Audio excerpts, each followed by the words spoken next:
Olá pessoal, vamos falar agora a respeito da Revolução Francesa, começando pelos seus antecedentes. Em 1789, aconteceria na França a Revolução que marcaria o fim da Idade Moderna e o início da Idade Contemporânea. A Revolução Francesa causou a queda de uma monarquia, o enfraquecimento da Igreja e o fim da aristocracia. Entretanto, essa foi apenas uma das revoluções que ocorreram no mundo entre os séculos XVIII e XIX. E vamos entender agora porque ela é considerada um marco tanto na história da França quanto na história mundial. Para isso, precisamos primeiro compreender o que não ia bem na França em 1789, para que a Revolução acontecesse. Veremos que durante as décadas anteriores à Revolução, alguns fatores sociais, políticos e econômicos serviram de fagulhas para o espírito da Revolução e foram essenciais para culminar nos acontecimentos que conhecemos como Revolução Francesa. Então vamos aos antecedentes. A Revolução não aconteceu sem aviso na história da França.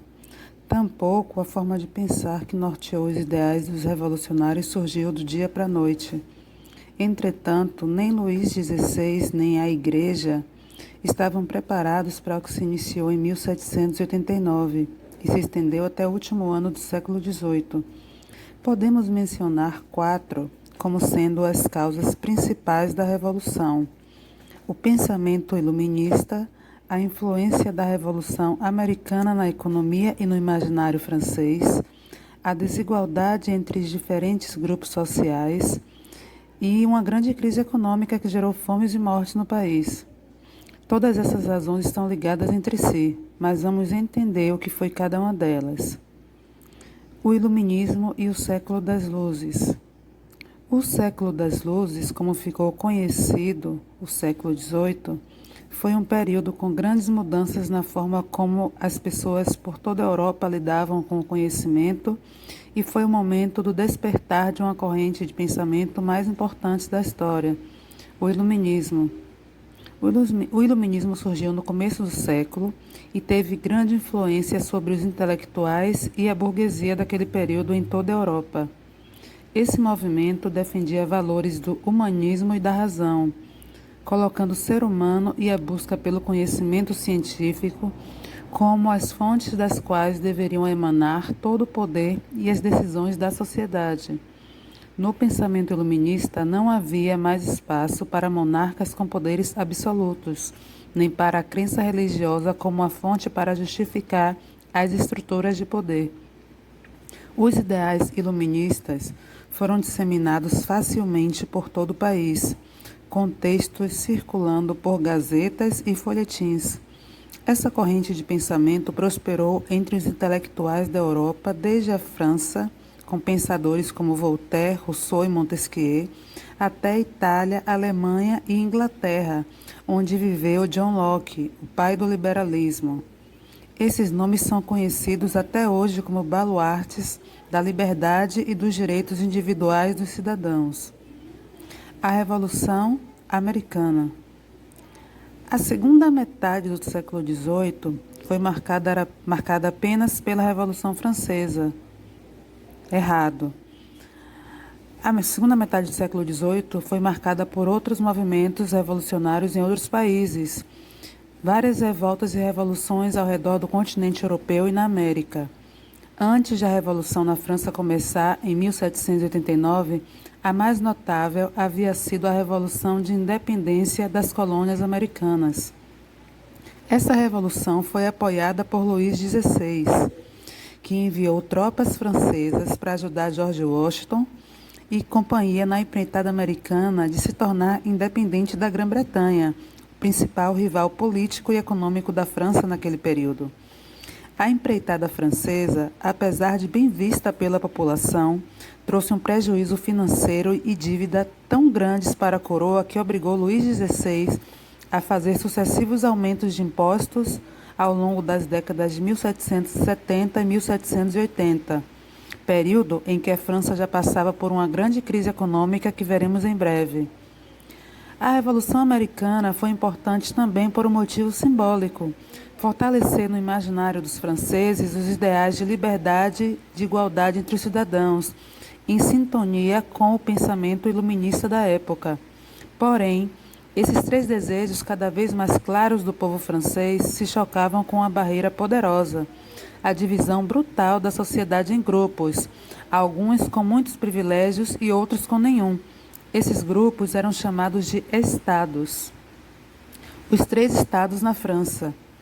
A França era uma superpotência europeia no final do século XVIII, com uma população de aproximadamente 25 milhões de habitantes e uma das monarquias mais vitoriosas do continente. Entretanto, existia uma desigualdade latente entre nobres, membros da igreja, burgueses e camponeses. E essa desigualdade existia por meio da existência de três ordens hierárquicas distintas, conhecidas como primeiro, segundo e terceiro estados. O primeiro estado era composto pelo clero da Igreja Católica, que ao longo da Idade Média exerceu uma hegemonia religiosa e política na França, com poderes comparáveis aos do rei. Uma figura de destaque que representa bem o quão forte eram os membros da Igreja é o cardeal de Richelieu, que no início do século XVII, como ministro do rei Luís XIII, liderou os exércitos da França em guerras por todo o continente, como a Guerra dos 30 Anos. Mas o clero não contava apenas com o poder de influenciar o rei em suas decisões. A Igreja também era proprietária de mais de 20% das terras na França e detinha uma fortuna significativa em ouro e outros bens. O segundo estado era composto pela nobreza e aristocracia do país. Esse grupo estava em decadência antes de a Revolução começar, pois vinha de uma tradição feudal de vassalagem que estava se dissolvendo conforme os camponeses se tornavam livres e deixavam as terras dos seus senhores, ou melhor, dos seus ex-senhores. Essa aristocracia, que baseava seu poder em títulos e influência por meio de cargos públicos, representava algo que a Revolução queria derrubar: os privilégios. E, por último, o terceiro estado era composto pela burguesia que estava nascendo na França naquele período, também pelos trabalhadores das cidades e pelos camponeses, sendo que esses últimos correspondiam a quase 80% da população francesa. Os burgueses estavam em um momento de ascensão na França durante o século XVIII, com o fim do regime feudal e o início da urbanização. Essas pessoas eram, em sua maioria, comerciantes e empresários, e viviam em centros urbanos franceses, como Lyon, Bordeaux, Marselha e Paris. Uma outra parcela desse grupo social, também muito importante para a Revolução, eram os intelectuais, acadêmicos, advogados e médicos, conhecidos como a baixa burguesia. A burguesia estava se tornando economicamente relevante na França nos anos pré-revolução, mas não via esse mesmo crescimento acontecer com o poder político. Os burgueses ainda eram representados, ou melhor, subrepresentados na corte, e viam a aristocracia como uma inimiga, uma vez que esta continuava tendo privilégios fiscais e políticos garantidos pelo regime, mesmo tendo cada vez menos relevância na economia. Os camponeses, por sua vez, eram as pessoas sobre as quais recaíam a maior parte dos impostos, às vezes tendo de entregar até 1/10 de suas colheitas. Com o enfraquecimento do feudalismo e do regime de servidão, os camponeses passaram a trabalhar no campo para produzir para si próprios, e no século XVIII o trigo era o produto mais importante para a economia francesa e, em especial, a principal fonte de alimentos para quem vivia no interior e nos campos. Dá para imaginar que uma crise na produção de trigo seria catastrófica, e foi exatamente isso que aconteceu. Aí falamos, por último, do último ponto de antecedentes, que é a crise econômica da França. Se não tem pão, que comam brioches. Essa frase é atribuída à rainha Maria Antonieta e, embora provavelmente nunca tenha sido dita de fato, representa bem a situação em que a população francesa se encontrava em 1789 e a visão que a nobreza tinha sobre ela. Durante as décadas de 1770 e 1780, a França passou por uma grande estiagem, o que gerou uma diminuição significativa das colheitas de trigo e outros cereais, que eram a principal fonte de alimento dos camponeses. Essa crise, em conjunto com os sucessivos aumentos de impostos sofridos apenas pelos mais pobres, causou um estado de miséria entre camponeses e trabalhadores das cidades no país. Houve muitas mortes por inanição e saqueamentos, além de conflitos nas ruas por comida. Essa situação obrigou o rei Luís XVI a tomar uma atitude para tentar resolver a crise dos franceses. A decisão do rei foi convocar a Assembleia dos Estados Gerais.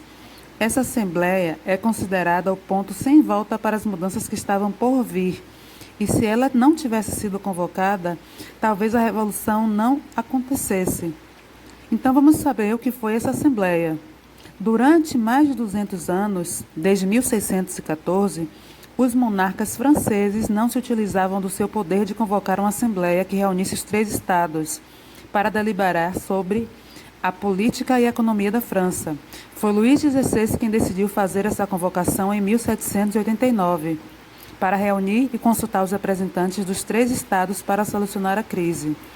A assembleia foi marcada para ter início em 1º de maio e contava com 1.200 delegados, sendo metade deles representantes do 3º estado, que era composto por mais de 90% da população.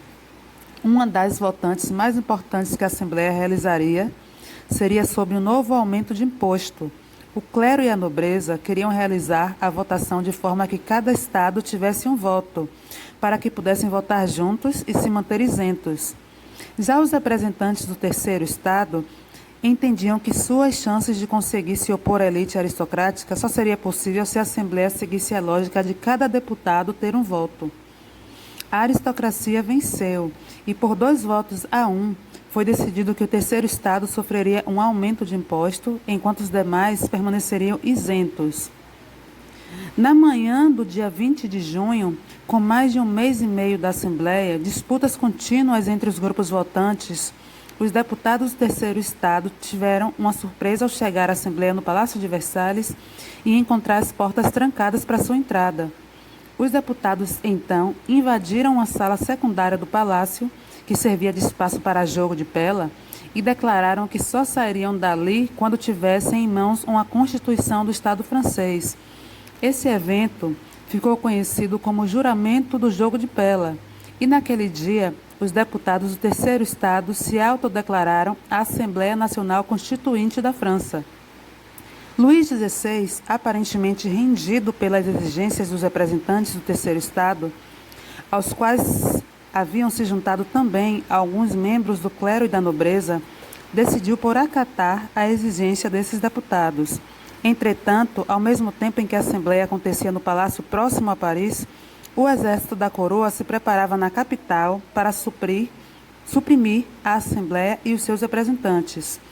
A população parisiense, alertada para a tentativa de Luís XVI, se rebelou contra as forças do rei. Liderados pela Milícia de Paris, um grupo composto por guardas e membros da burguesia, os parisienses invadiram o Hospital dos Inválidos de Paris, onde saquearam armas e equipamentos de combate e partiram para a fortaleza da Bastilha, onde se armazenava a pólvora da cidade. Nesse momento, ocorreu o que se pode chamar de início definitivo da Revolução, a queda da Bastilha.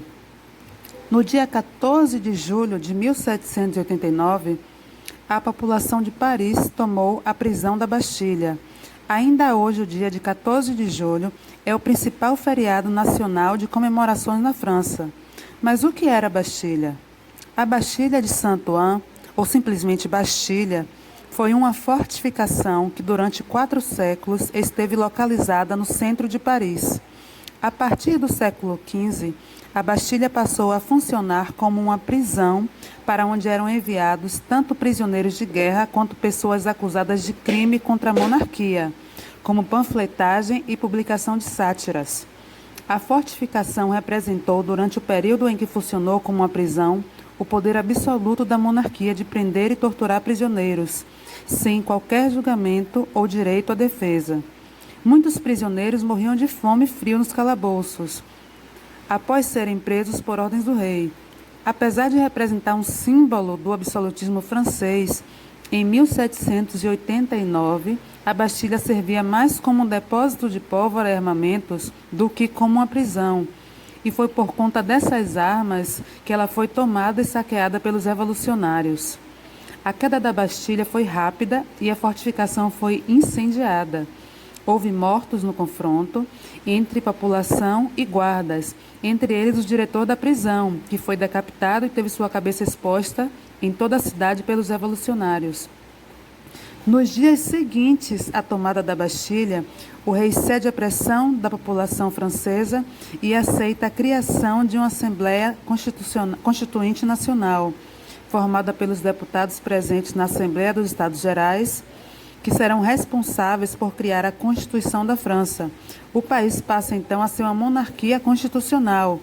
Esse documento ficou conhecido como Declaração dos Direitos do Homem e do Cidadão. Essa declaração contava com 17 artigos que definiam os direitos naturais do cidadão, como a liberdade de expressão e de crença religiosa, e delimitavam os poderes dos governantes e agentes de Estado. O primeiro e mais conhecido artigo da declaração dizia: os homens nascem iguais e são livres e iguais em direitos. As distinções sociais só existem ou só podem fundar-se na utilidade comum.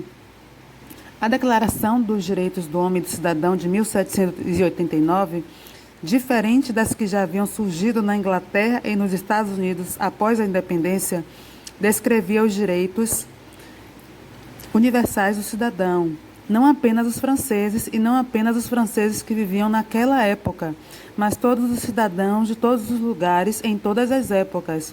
Nesse momento, alguns grupos de representantes do povo começaram a se destacar dentro da Assembleia, sendo 2 deles fundamentais para desenrolar da Revolução. Você já deve ter ouvido alguns nomes, mas sabe o que cada um deles defendia? Saberemos disso no próximo vídeo.